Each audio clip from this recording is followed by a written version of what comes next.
দরকার আমরা যদি সেই কাতারে থাকতাম। তাই কবি বলছেন আবু বকর ওমর উসমান আলীর সঙ্গী ভালো হতো, দু নয়নে রাসূল পাক দেখিলে কেমন হতো, দু নয়নে রাসূল পাক দেখিলে ভালো হতো। জন্ম আমার নবীর যুগে হলে কেমন হতো, জন্ম আমার নবীর যুগে হলে ভালো হতো, জন্ম আমার নবীর যুগে হলে মজা হতো।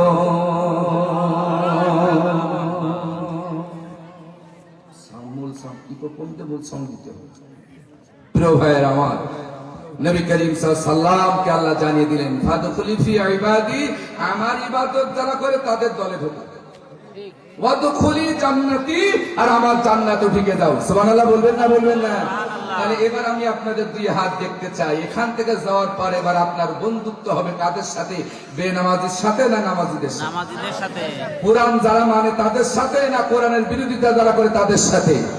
কে কে কোরআনের সাথে, কোরআন রূপী মানুষের সাথে বন্ধুত্ব করতে চান? না,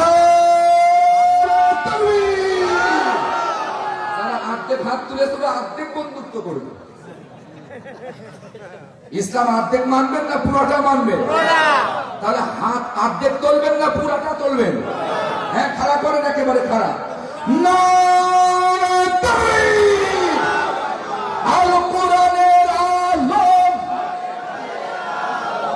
আল হাদিসের আলো, সংসদে জালো, আমার নেতা আপনার নেতা, আরো জোরে, আমার নেতা আপনার নেতা,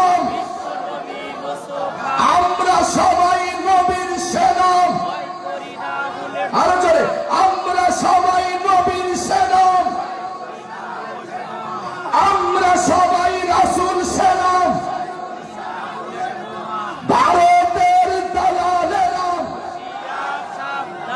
দিল্লির দালালেরা, ভারতের দালালেরা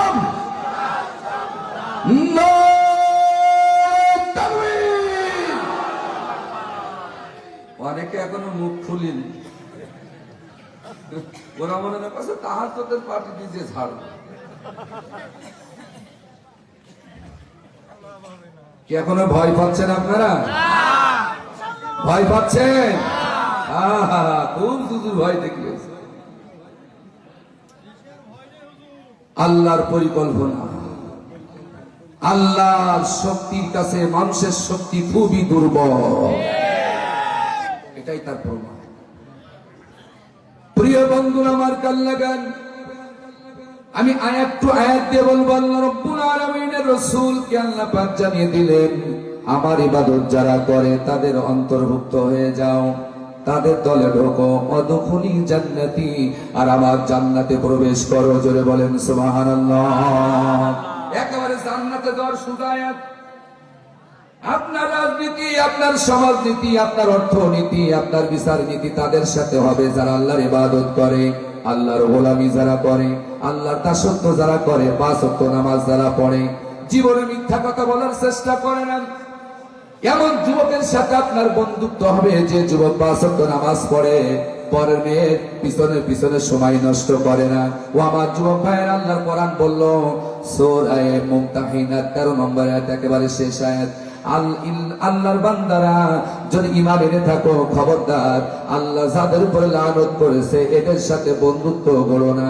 কারণ ইসু মিনাল আখিরা, এরা আখিরাতে হতাশ হয়েছে, এরা আখিরাতে নিরাশ হয়েছে, এরা আখিরাত সম্পর্কে হতাশ হয়ে গেছে। আখিরাতে হিসাব আছে, এরা বিশ্বাস করে না। আখিরাতে এদের হিসাব নিকাশ করা হবে, এরা মানে না। এই জীবনের পরে আর একটি বড় জিন্দেগি আছে। অনেক মানুষ আছে জিগর গাছার মাটিতে আজও মানে না। আল্লাহ তাদের ব্যাপারে বললেন ওয়াদিয়া ইসু মিনাল আখিরাতি কামা ইয়াইসাল কুফারু মিন আসহাবিল কুবুর। শুধু আখিরাত সম্পর্কে হতাশ হয় নাই, কামা ইয়াইসাল কুফার, যেমন কাফেররা হতাশ হয়েছেন মিন আসহাবিল কুবুর, কবরওয়ালাদের ব্যাপারে। ঠিক, কবরের হিসাব হবে, এরাও অনেকে মানে না। আল্লাহর বান্দারা কবর যারা বিশ্বাস করো না তাদের ব্যাপারে সূরা মুমতাহিনা 13 নম্বর আয়াত। আমার যুবক ভাইরা, আমার বিএনপির ভাইরা, এতদিন যারা স্বৈরাচারের দোষর ছিলেন, ও আমার আওয়ামী লীগের ভাইরা, আপনাদের পায়ে ধরে বলে যাচ্ছি ফিরে আসুন। তোমাদের সামনে কবরের কথা বললে তোমরা বুড়ি আঙুল দেখাইয়া আমাদেরকে কষ্ট দিয়েছো, আমাদেরকে মামলা দিয়েছো, হামলা দিয়েছো। এই যে সাগরপুরে কি অপরাধ করেছিলাম, আমাকে 6 জন পুলিশ ধরে নিয়ে যাচ্ছিল, আমাকে নিয়েই যাবে। আরে আল্লাহর কি রহমত, এমন একটা ঝাঁকা দিলাম ওরা উল্টে পড়ে গেল, আমি আজও দৌড় কাইলো দৌড়। একজন পুলিশ আমারে ফলো করছিল, ও সেই ধানের কাদার মধ্যে দুটো কাদার ভিতরেই চলে গেল। আল্লাহর বান্দারা, একটা পুলিশ আমারে প্রথমে ফলো করে কিছু দূরে আমাদের জামার পাঞ্জাবির কলার ধরে বলে হুজুর দৌড় মারছেন না, বলে আমি ইজ্জত করছি। আমি তো বসে বসে ধরা দিতে পারবো না, কারণ শক্তি আল্লাহ দিয়েছে, শক্তি কাজে লাগানো লাগবে। দড়াম করে একটা বক্সিং মারলাম, ছেড়ে দিল, আবার দৌড়। এ ঘটনাটা আপনারা জানেন না, এটা আমি জানি। আল্লাহর বান্দারা, ইমানদারদের বক্সিংয়ের সাথে শক্তি দেয় কে? 6 জন নিয়ে যাচ্ছিল, নিয়ে যেতে পারে নাই। প্রিয় বন্ধুরা আমার, আমার অনেক মা বোনেরা সেদিন আমাকে হেল্প করেছিলেন। ও আল্লাহর বান্দারা, কান খাড়া করে শোনো, আমি সাগরপুরে ডেট দিচ্ছি, আপনারা অপেক্ষা করেন, ওই মাঠেই আবার হবে। কথাবার্তাও হয়ে চাই, বললাম মাহফিল হবে ওই মাঠেই। যারা আমাদেরকে মামলা দিয়েছিল ওদেরকে মঞ্চে দাওয়াত দিবেন। এই জনগণের সামনে ওদের মাপ চাওয়া লাগবে। মামলার নকল আমি সাথে নিয়ে আসবো ওই দিন। কোন কারণে মামলা দেওয়া হয়েছিল, কেন আমাকে মঞ্চে কথা বলতে দেওয়া হয় নাই, এই মিথ্যা সাক্ষী যারা দিয়েছে তাদের বিচার হওয়াই লাগবে। বেশি নাকে কান্দেন না। জম জ্বালানো জ্বালাইছে, জম জ্বালানো জ্বালাইছে, আজ পর্যন্ত কত মা আছে তার কলিজার টুকরা সন্তানের লাশটা এখনো খুঁজে পাই নাই।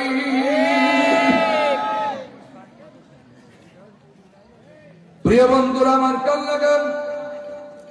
বন্ধুত্ব হবে আল্লাহওয়ালাদের সাথে, বন্ধুত্ব হবে নামাজীদের সাথে, বন্ধুত্ব হবে যারা সত্য কথা বলে তাদের সাথে। তাহলে কিয়ামতের ময়দানে তাদের সাথে হাসর হবে। আল্লাহ তাআলা কি চমৎকার করে জানিয়ে দিলেন, ওয়া মান ইউতি'ইল্লাহা ওয়া রাসূলাহু ফাউলাইকা মা'আল্লাযীনা আন'আমা আল্লাহু আলাইহিম মিনান নাবিয়্যিন।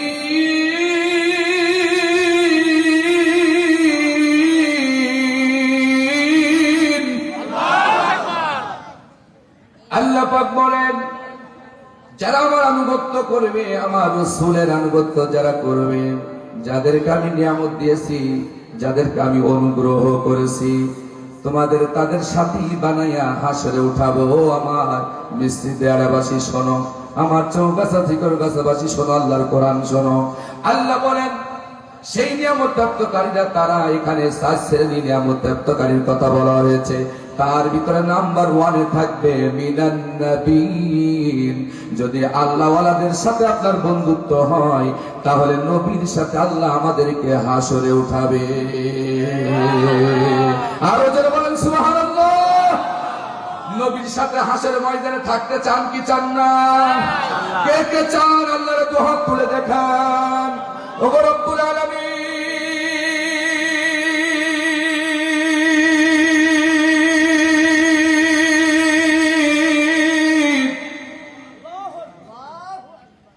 আজকে এই মসজিদে বাইতুস সালাম হাফিজে মাদ্রাসার ময়দানে তাকিয়ে দেখো রব্বুল আলামিন, রব্বে কারীম, দেখো তোমার বান্দারা দিনভর পরিশ্রম করে তোমার জন্য বসে আছে।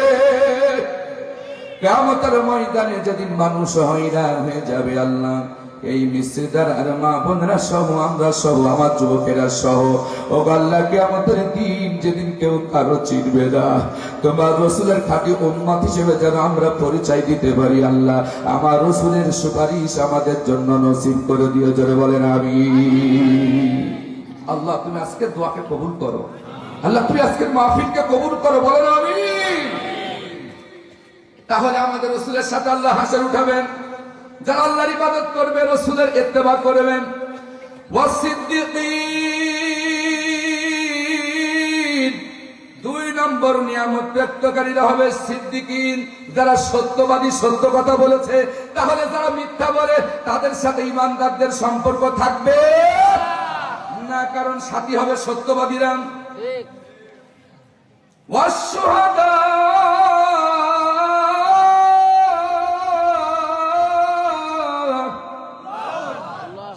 3 নম্বরে শহীদেরা, সুবহানাল্লাহ জোরে বলেন। আমি বানায় বলছি না, এগুলো সব কোরআন টু কোরআন। তুমি তার সাথী হবা, একটু চিন্তা করো, ব্যস্ত হয়ে না রে মুসলমান, 3.5 হাত মাটি তোমার জন্য অপেক্ষায় আছে। তুমি ভুলে যেও না আমার ভাইরা, আমার বিএনপির ভাইরা, বিগত সরকারের আমলে যারা ছিলেন আমার ভাইরা, ফিরে এসো। আমরা আপনাদের শত্রু নই, আমরা আপনাদের শত্রু নই। আপনাদের ডাকছি কোরআনের পথে আসেন। রাজনীতি যদি করতে হয় কোরআনের রাজনীতি করেন, দল যদি করতে হয় মুসলমান হিসাবে কোরআনের দল করেন। মুসলমান শয়তানের দল করতে পারে না, মুসলমান শয়তানের রাজনীতি করতে পারে না। আল্লাহ পাক বললেন কিয়ামতের ময়দানে শহীদদের সাথে তোমাদের হাসরে উঠাবো। 4 নম্বরে ওয়াসসালিহিন,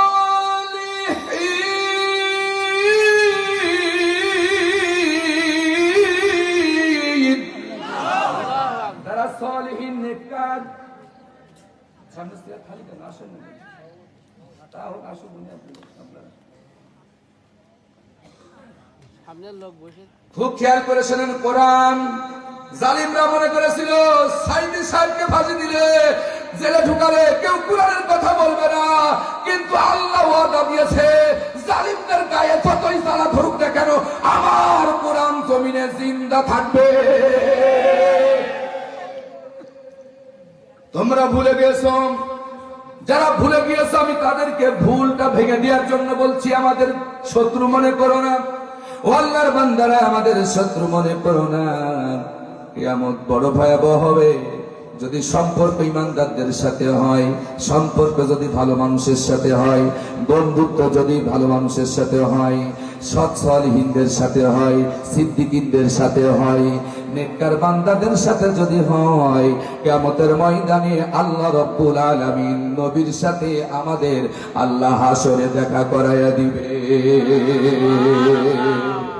আসো আমার ভাইরা, আমরা তো সবাই রাসূলের সুপারিশ পেতে চাই। আল্লাহ রাব্বুল আলামিন বললেন, ও আমার ঈমানদারেরা খবরদার। সূরা মুজাদালার ভিতরে আল্লাহ রাব্বুল আলামিন আরো সুন্দর করে বললেন, লা তাজিদু কওমান ইউমিনুনা বিল্লাহি ওয়াল ইয়াউমিল আখির ইউআদ্দুনা মান হাদ্দাল্লাহা ওয়া রাসূলাহু ওয়ালাউ কানু আবাআহুম আও আবনাআহুম আও ইখওয়ানাহুম আও আশীরাতাহুম। যারা বলেন আল্লাহু আকবার। লা তাজিদু কওমান ইউমিনুনা বিল্লাহি ওয়াল ইয়াউমিল আখির, যারা আখিরাতের উপর ঈমান এনেছে, পরকালের উপর ঈমান এনেছে, এরা এমন কওমের সাথে সম্পর্ক রাখবে না, বন্ধুত্ব করবে না। ইউআদ্দুনা মান হাদ্দাল্লাহা ওয়া রাসূলা, যারা আল্লাহর সাথে আল্লাহর বিরোধিতা করেছে, রাসূলের বিরোধিতা যারা করেছে, যারা আখিরাতের উপর ঈমান এনেছে, যারা পরকালের উপর ঈমান এনেছে, তারা এমন জাতির সাথে সম্পর্ক করতে পারবে না, এমন ব্যক্তির সাথে বন্ধুত্ব করতে পারবে না যারা ইউহাদ্দু আল্লাহ, আল্লাহর বিরোধিতা করে।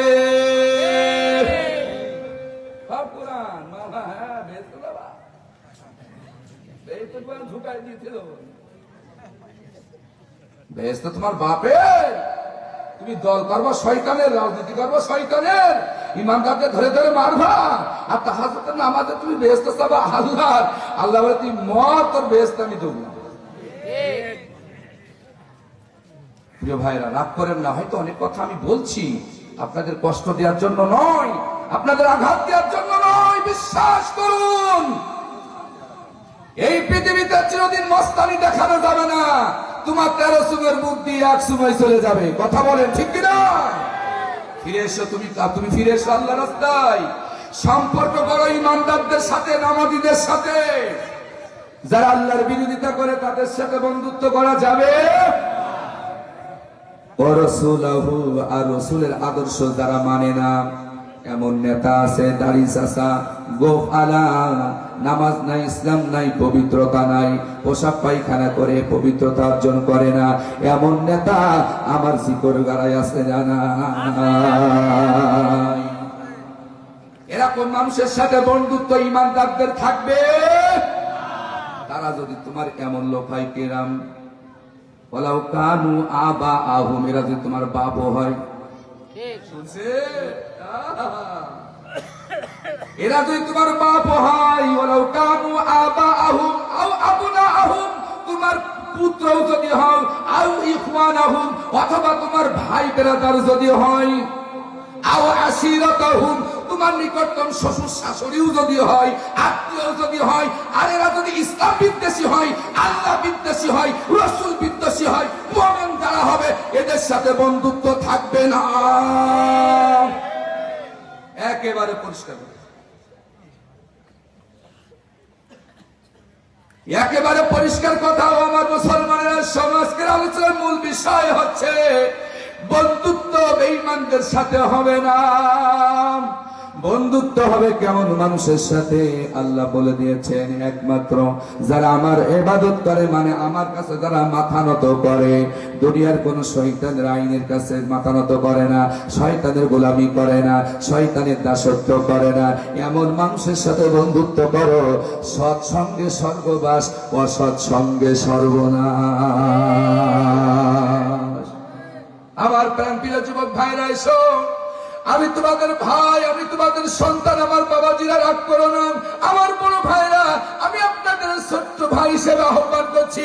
আমার মায়েরা, বোনেরা, আমি আপনাদের ভাই হিসেবে, শহীদ সন্তান হিসেবে আমি আপনাদের হাতে ধরে বলে যাচ্ছি, ফিরে এসো, কুরআন পাঠ, পর্দা করো, বেঈমানি করো না, নাফরমানি করো না। আল্লাহ রাসূলের কথা যারা বলে তাদের বিরুদ্ধে সিল মেরো না, তাদের বিরুদ্ধে ভোট দিও না। কারণ তোমার ভোটটা যদি, তোমার সমর্থন যদি বেনামাজির পক্ষে যায়, বেঈমানদের পক্ষে যায়, কিয়ামতের দিন হাসর হবে ওই বেঈমানদের সাথে। আল্লাহ রাব্বুল আলামিন আরো বলেন কঠিন ভাবে, ওয়ামিনান নাসি মাইয়াত তাখিযু মিন দুনিল্লাহি আওদাদা ইউহিব্বুনাহুম কাহুব্বিল্লাহ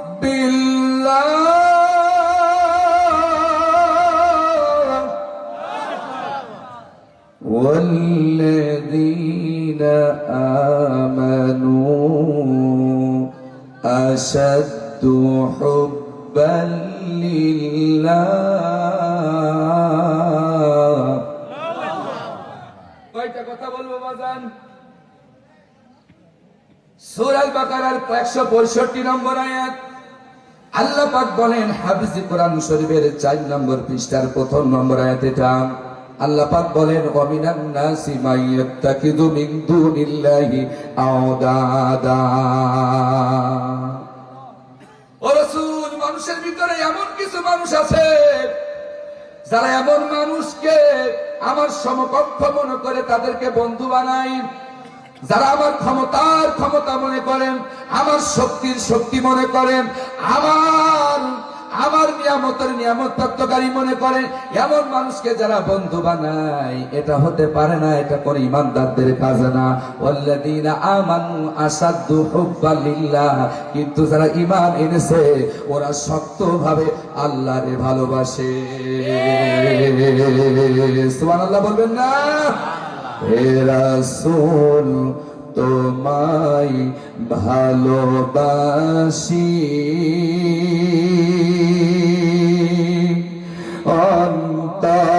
অন্তর শুধু মুখে না,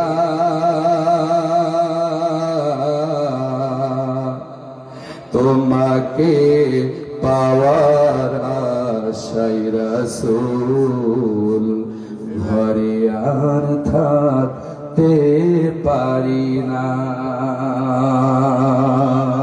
সুবহানাল্লাহ বলবেন না? হে রাসূল তোমায় ভালোবাসি, অন্তর শুধু মুখে না, তোমাকে পাওয়ার আশায় রাসূল ঘরে আর থাকতে পারি না। তোমারি নাম শুনিলাম, এই চোখে দেখলাম না, তোমার ওই নাম শুনিলাম, এই চোখে দেখলাম না। নারে তাকবীর! কি ব্যাপার আপনারা উঠছেন কেন? আমি 1 ঘন্টা 20 মিনিট সময় দিয়েছি, আর কমিট আছে দেখেন তো। আপনারা এতটুকু সময় দিতে পারছেন না, আবার বেহেশতে যাবেন। শোনেন, আমি যখন ছাত্র ছিলাম আমি মাহফিলে দেখি কিছু মাদ্রাসার স্টুডেন্ট, কিছু হুজুররা আগে আগে মাহফিল তুলতে দৌড় মারে।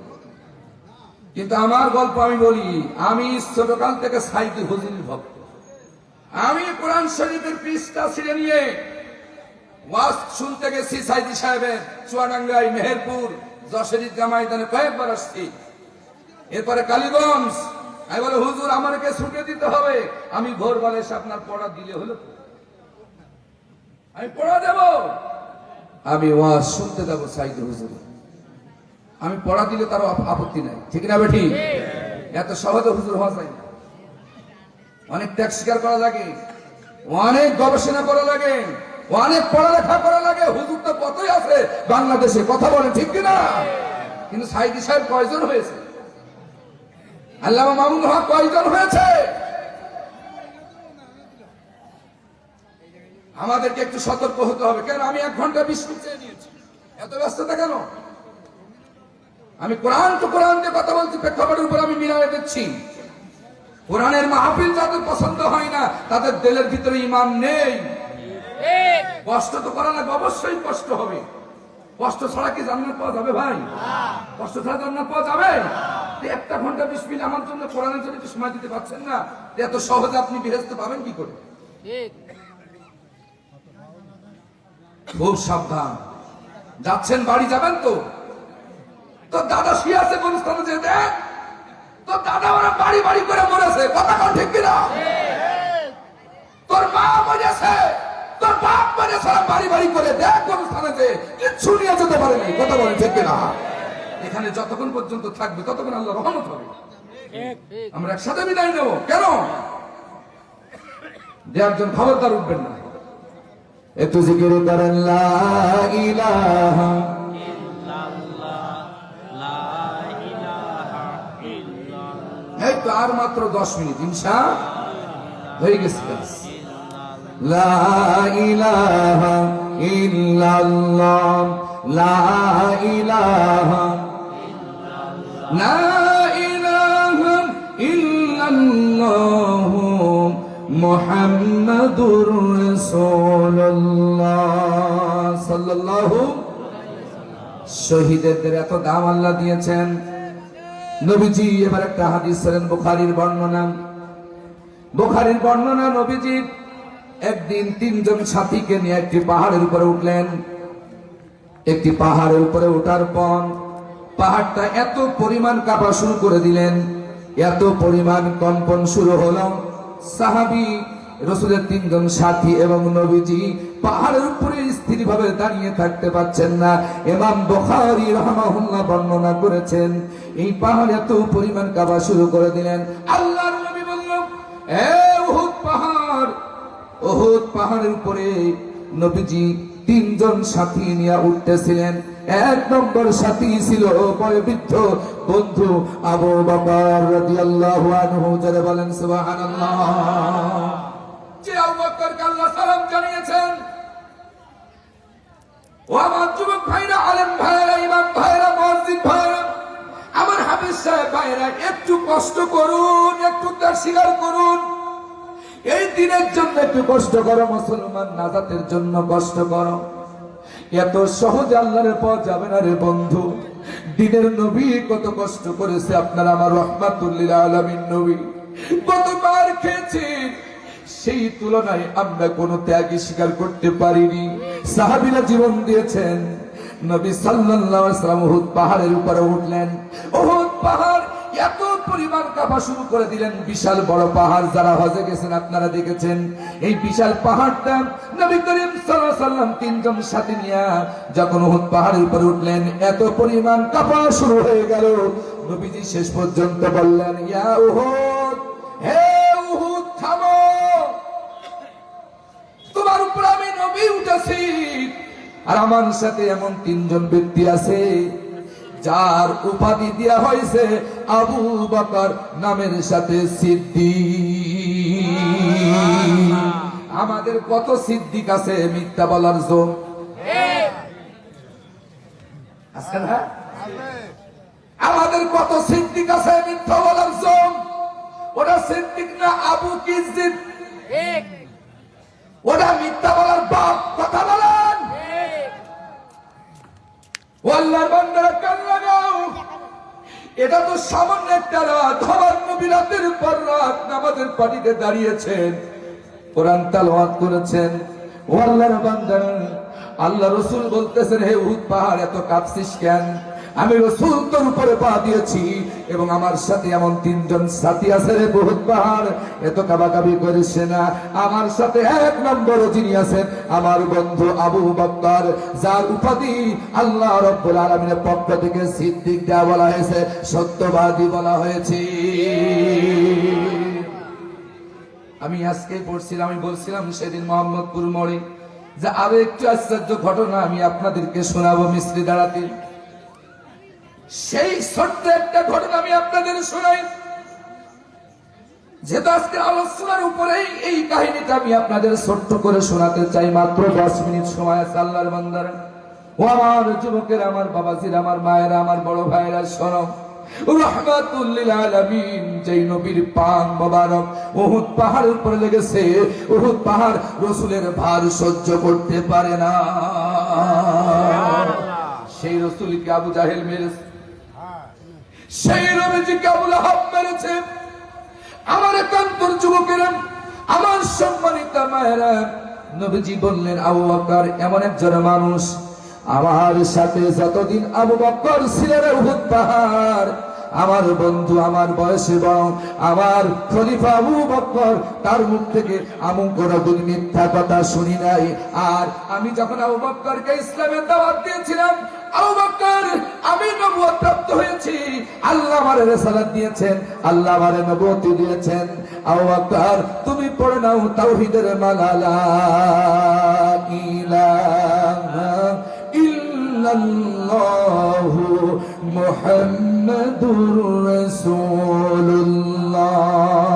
আবু বকরের সামনে রাসূল যখন এই তাওহীদের দাওয়াত দিলেন, আবু বকর রাদিয়াল্লাহু তাআলা কোনো প্রশ্ন করে নাই যে আপনি কিসের নবী, আপনি মিথ্যা কথা বলেন, আপনার চরিত্র ভালো না, এরকম সার্টিফিকেট আবু বকর রাদিয়াল্লাহু তাআলা দিতে পারে নাই রে আল্লাহর বান্দারা। ও আমার জিকর গাছাবাসী, আমার চৌগাছাবাসী, কান খাড়া করে শুনুন। আবু বকর এক বাক্যে সাক্ষ্য দিলে, ও আল্লাহর নবী আপনি যা বলেছেন সত্য বলেছেন, আপনি যা বলেছেন সত্য বলেছেন, আপনি নবী, আমি এক বাক্যে মেনে নিলাম, লা ইলাহা ইল্লাল্লাহ মুহাম্মাদুর রাসূলুল্লাহ সাল্লাল্লাহু আলাইহি ওয়াসাল্লাম। এটা একটা বিষয় ছিল সিদ্দিক দেওয়ার। আর একটা বিষয় ছিল মিরাজের ঘটনা। আপনাদের জানা আছে, আমি ওদিকে যাচ্ছি না, শুধু সংক্ষেপে দিয়ে একটা কথা বলছি। মিরাজের ঘটনা আবু বকর রাদিয়াল্লাহু তাআলা আনহু কে আবু জাহেল বলতেছে, ও আবু বকর, জানো জানো তোমার নবী নাকি মিরাজে আল্লাহর সাথে দেখা করে আসছে, সাত আসমান ঘুরে তোমার নবী নাকি আসছে। যা একটু ভালো ছিল, মাথা আরো পাগল হয়ে গেছে, এটা কি করে সম্ভব? আবু বকর বলতেছে, আবু জাহেল তুমি কি রাসূলের মুখে শুনেছো? বলল হ্যাঁ। এখন আবু বকর রাদিয়াল্লাহু তাআলা আনহু রাসূলের মুখ মুবারক এই ঘটনা এখনো শুনেন নাই। তার আগেই আবু জাহেল শুনেছে, আবু লাহাব শুনেছে। আবু জাহেল শুনেই আবু বকরকে ঠাট্টা করে বলতেছে, আবু বকর, তোমার মুহাম্মদ তোমার সাথী, তোমার বন্ধু নাকি আসমান ঘুরে আসছে, এক রাতের ভিতরে পাগল হয়ে গেছে। আবু বকর বললেন, হে আবু জাহেল তুই কি শুনেছিস? বলল হ্যাঁ। বলে শোন, আমি তো এখনো রাসূলের মুখে শুনি নাই। আমার রাসূল যদি এটা বলে থাকে, আমি এখনো শুনি নাই, আমি এক বাক্যে তোর সামনে ঘোষণা করলাম, নবী যা বলেছে সত্য বলেছে। ও আল্লাহর বান্দারা, কেমন বন্ধু ছিল, বন্ধুর সম্পর্কে কত ধারণা ছিল, কত বিশ্বাস ছিল। আর আজকে বাংলার জমি দেখা যায় বন্ধু বন্ধুকে হত্যা করছে। ওই জামাতের সিটাইতাহর একজন এমপি ছিলেন আনোয়ারুল আজিম আনার। ব্যাগটা আজকে টানতে চাইছিলাম, কিন্তু সময় হয়ে দেরি হয়ে গেল। আমার মামাকে বারবার বলেছিলাম আমি একটু তাড়াতাড়ি তোলার জন্য। আল্লাহর বান্দারা লক্ষ্য করেন, এই আনোয়ারুল আজিম আনার, ওর মৃত্যু হয়েছে ইন্ডিয়াতে, ওর জানাজা পর্যন্ত হয় নাই। কারণ এই ঘটনা তদন্ত করে যা দেখা গেল, ওর যাদের সাথে বন্ধুত্ব ছিল, যাদের সাথে সম্পর্ক ছিল, ওর সম্পর্কটা ভালো লোকের সাথে ছিল না। ও যেমন 2 নম্বরই ছিল, ওর বন্ধুগুলো সুরাকার বাড়ি 2 নম্বরই ব্যবসায়ী ছিল। এই লেনদেনকে নিয়ে কেন্দ্র করে ওরে মেরে ফেলাইছে, কয়েক কেজি সোনা কেন্দ্র করে ওরে মেরে ফেলাইছে। এই জন্য বন্ধু নির্বাচন করা লাগবে ভালো মানুষ। আবু বকর বললেন, আবু জাহেল মুহাম্মদ যদি বলে থাকে আমি মেনে নিলাম, মুহাম্মদ সত্য বলেছেন। আবু বকর দৌড়াতে শুরু করলেন রাসূলের কদম মোবারকে, সালাম দিয়ে বললেন, ইয়া রাসূলুল্লাহ, আপনি কি এমন কথা বলেছেন? রাসূল বললেন, হ্যাঁ হ্যাঁ বলেছি। বলল, তাহলে ঠিক আছে গো আল্লাহর নবী, আমি বিশ্বাস করে নিলাম আপনি মেরাজে গেছেন, আল্লাহর সাথে দেখা করে আসছেন, এতে কোনো সন্দেহ নাই। আমি আবু বকর এক বাক্যে বিশ্বাস করলাম, কারণ এই জীবন কয়েক বছর ধরে আমি আপনার সাথে আছি, আপনি জীবনে মিথ্যা কথা বলেন নাই। ও আমার শিখের কাছাকাছি যেই নেতার পিছনে ধরেন, নেতা সম্পর্কে এমন সার্টিফিকেট আছে নাকি নাই? যার পিছনে ধরেন নামাজ নাই, ইসলাম নাই, পবিত্রতা নাই, কি অশ্লীলতার কথা, বেহাপনা, নারীর দিকে তাকাই থাকে, এমন বদমাইশ নেতার পিছনে তোমরা স্লোগান দাও। মুসলমানদের লজ্জা হওয়া উচিত। আমার ভাইয়েরা রাগ করে না, এসো আলোচনার মূল বিষয়টাই ছিল এটা, ভালো মানুষের সাথে বন্ধুত্ব হবে, খারাপ মানুষের সঙ্গে ছাড়তে হবে। আল্লাহ রাব্বুল আলামিন নবী করিম সাল্লাল্লাহু আলাইহি সাল্লামকে মর্যাদা দিয়েছেন। উহুদ পাহাড়কে আল্লাহ রাসূল বললেন, উহুদ পাহাড় কেঁপো না, আমার সাথে এমন একজন সিদ্দিক উপাধি আছে, আমার সাথে এমন একজন সত্যবাদী আছে, যা আমার সাথে থাকাকালীন জীবনে মিথ্যা বলে নাই। আল্লাহর পক্ষ থেকে তার সার্টিফিকেট দেওয়া হয়েছে সিদ্দিক। যারা বলুন সুবহানাল্লাহ। আর 2জন ব্যক্তি আছে আমার সাথে, আমার সাথে, তার ভিতরে 2 নম্বরে হলেন আমিরুল মুমিনিন, যাকে আমরা বলি রে মুসলমান, ওমর রাদিয়াল্লাহু তাআলা আনহু, ওমর ইবনুল খাত্তাব রাদিয়াল্লাহু তাআলা আনহু, যাকে শহীদ করা হয়েছিল। ইনি শহীদ হবে, আল্লাহ রাসূল ওই দিন সার্টিফিকেট দিয়েছিলেন যে 2জন শহীদ আমার সাথে আছে, আর একজন সিদ্দিক আমার সাথে আছে। আর 3 নম্বর যেই ব্যক্তি, তিনি ছিলেন হযরত ওসমান গনি রিদওয়ানুল্লাহি তাআলা আলাইহি আজমাইন। হে উহুদ পাহাড়, খবরদার কাবাকাবি করবি না, আমাদের সাথে বিয়াদবি করবি না। উহুদ পাহাড় এইদের ভার সহ্য করতে পারছিলেন না। এত সলিহীন মানুষ তারা ছিলেন, এত নেককার মানুষ তারা ছিলেন। ও আল্লাহর বান্দারা, ওমর রাদিয়াল্লাহু তাআলা আনহু শহীদ হয়েছিল, নামাজরত অবস্থায় তাকে ছুরি মেরে শহীদ করা হয়েছিল। ওসমান রাদিয়াল্লাহু রাদিয়াল্লাহু তাআলা আনহুকেও শহীদ করা হয়েছিল। নবীজি সেই দিন উহুদ পাহাড়কে সাক্ষী রেখে বলেছে, উহুদ পাহাড় একদম সত্যবাদী আমার সাথে রয়েছে, 2 জন শহীদ রয়েছে।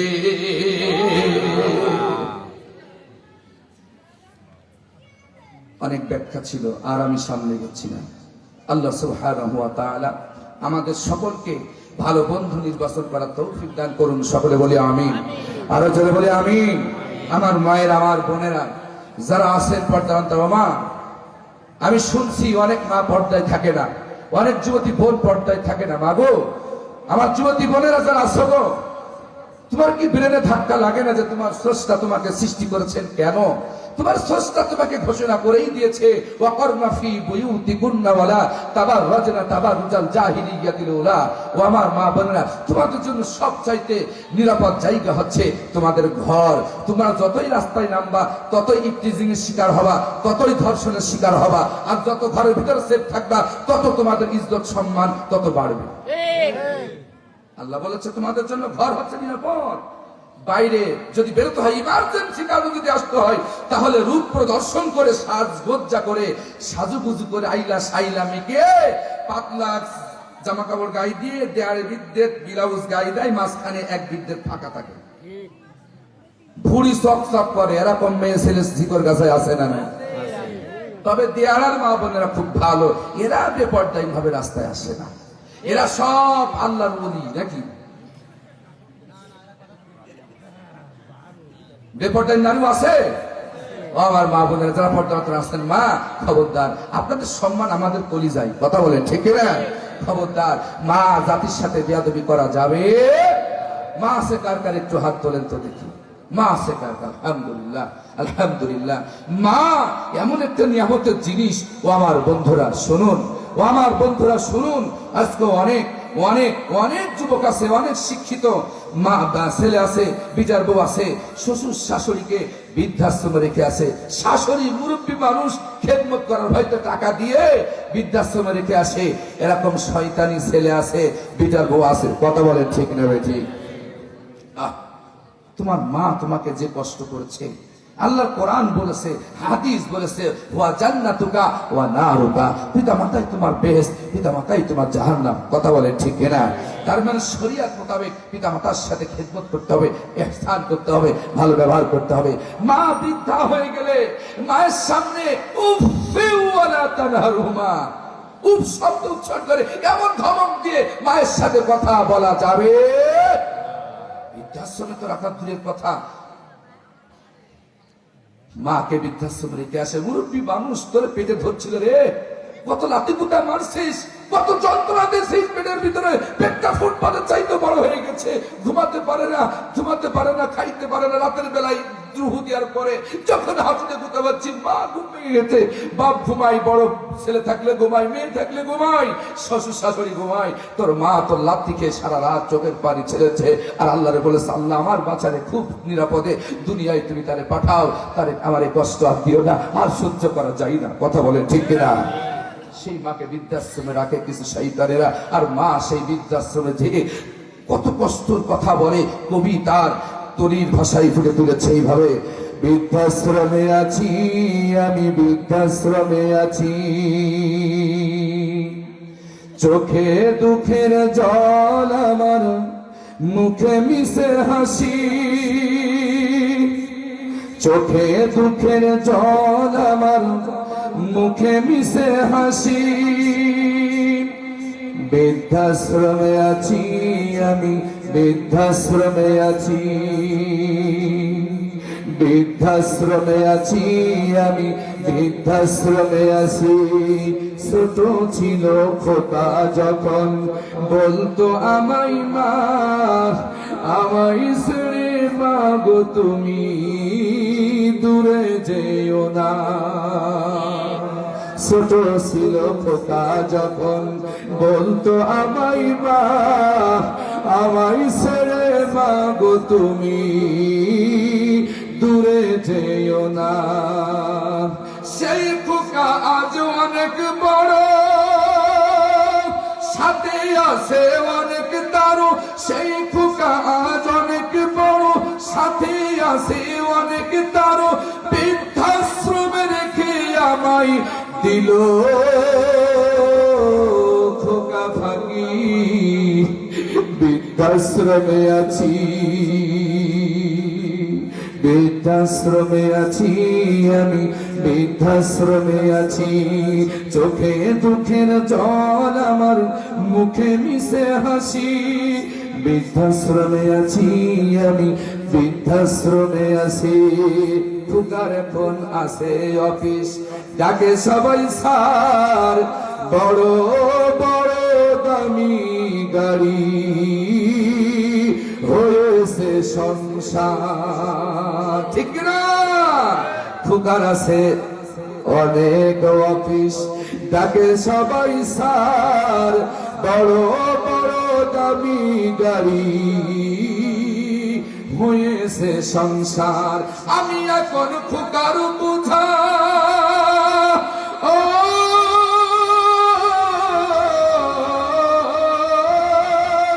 আমি এখন ফুকার বুঝা, তাই তো দিল হইয়া মন সাজা। বৃদ্ধাশ্রমে রেখে আমায় দিল খোকা ফাঁকি, বৃদ্ধাশ্রমে আছি, বৃদ্ধাশ্রমে আছি আমি, বৃদ্ধাশ্রমে আছি। চোখে দুঃখের জল আমার, মুখে মিশে হাসি। বৃদ্ধাশ্রমে আছি আমি, বৃদ্ধাশ্রমে আছি। বাকি আরো দু একটা লাইন আছে, আগামী 11 তারিখ মনোহরপুর, সেখানে মা বোনদের জন্য রেখে গেলাম ইনশাআল্লাহ। আল্লাহ তাআলা আমাদের সকলকে